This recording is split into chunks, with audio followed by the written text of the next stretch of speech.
সবাই ভালো থাকার অভিনয় করে, কিন্তু সত্যি বলতে ভিতরে ভিতরে প্রায় সবাই ভাঙা। কেউ ফ্যামিলি প্রেসারে চুপ হয়ে গেছে, কেউ প্রিয় মানুষ হারিয়ে বদলে গেছে, কেউ হাজার মানুষের মাঝে থেকেও একাকিত্বে ডুবে আছে। আবার কেউ প্রতিদিন হাসে শুধু মানুষকে বুঝতে না দেওয়ার জন্য যে সে ভালো নেই।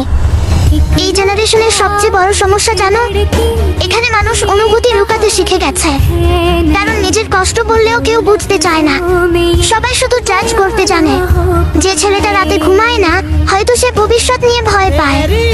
যে মেয়েটা হঠাৎ কোয়াইট হয়ে গেছে, হয়তো সে অনেকবার কষ্ট পেয়ে আর কাউকে বিশ্বাস করতে পারে না।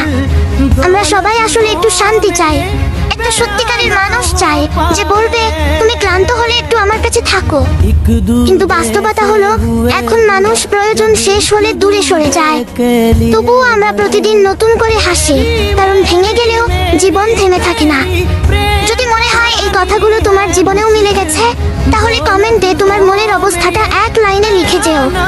দেখি কে কতটা চুপচাপ কষ্ট নিয়ে বেঁচে আছে।